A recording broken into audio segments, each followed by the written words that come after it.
Assalamualaikum warahmatullahi wabarakatuh. Alhamdulillahirabbil alamin wassalatu wassalamu ala asyrofil anbiya'i wal mursalin sayyidina wa nabiyina wa Muhammadin wa ala alihi wa azwajihi wa ibadihi ajmain amma ba'd.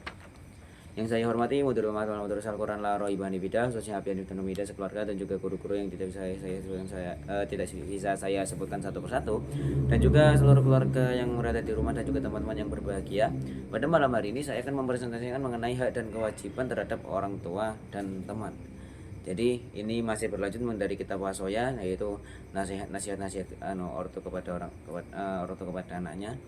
Cuman ini menjelaskan mengenai hak dan kewajiban terhadap orang tua dan teman.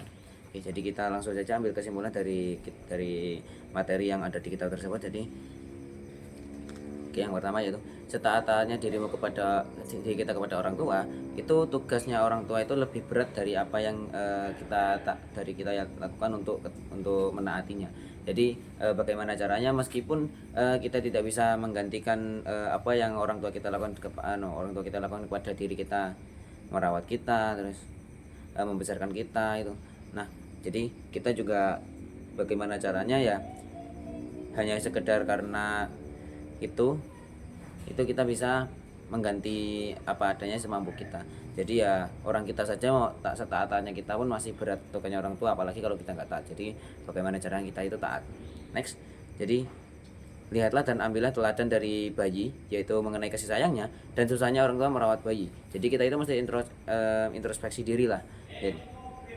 Jadi kita menjadi saat kita masih bayi, orang tua kita merawat dengan susah payah, tapi kita yang menjadi bayi mendapatkan kasih sayang ya dari orang tua yang tulus. Nah itu ya diambil pelajarannya. Jadi kita mesti introspeksi diri. Bagaimana caranya itu orang tua tidak berpikiran aneh hanya karena kita itu mungkin tidak taat atau mungkin kita nakal. Next, takutlah membuat marah kepada orang tuamu, karena murka orang tua itu sama dengan murka Allah. Jadi ketika orang tua kita marah, itu sama seperti kemarahannya Allah kepada kita.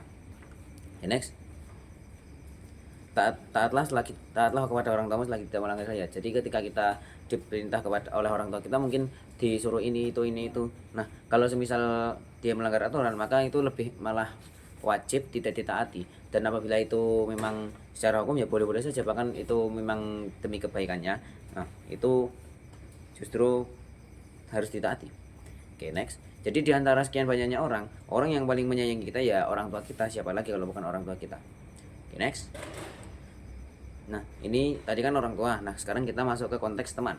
Oke, jadi mengenai teman, yang pertama yaitu temanmu itu adalah saudaramu saat menuntut ilmu. Jadi jangan menyakitinya, jangan membuli teman, jangan bagaimana caranya kita itu berteman tanpa adanya permusuhan. Jadi intinya ketika kita berteman kepada orang lain itu jangan membuat jangan bikin musuh-musuhan. Nah, itu jangan sampai. Tapi kalau semisal teman kita yang nakal duluan, itu ya sudah, kita harus bertindak apa ya, paling enggak ya jangan bikin masalah. Yang kalau dia bikin masalah ya kita bolehlah membalas, tapi ya ada bahkan itu bisa dibilang lebih baik mending bersabar. Oke, next. Nah, semisal ya kita itu sedang nongkrong terus bahas ini itu. Nah, bahas ilmu lah kalau di kitabnya gitu.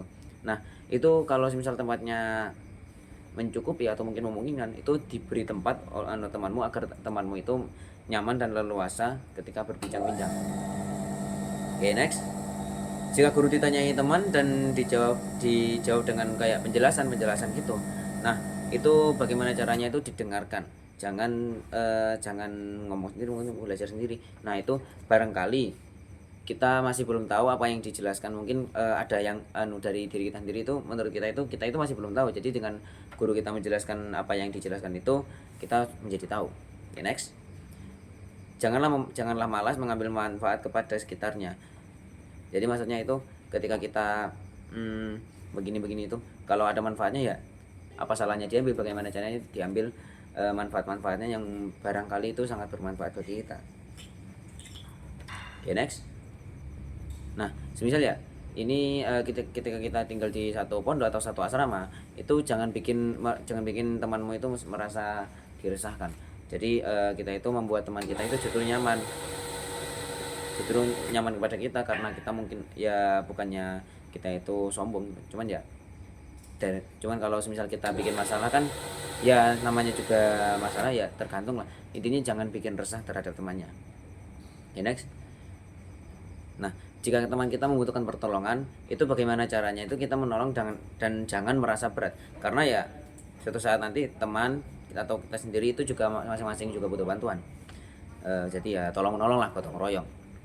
Oke, sekian presentasi saya mengenai hak dan kewajiban terhadap urutan teman dari Kitab Wasoya, yaitu menjelaskan mengenai nasihat orang tua kepada anaknya.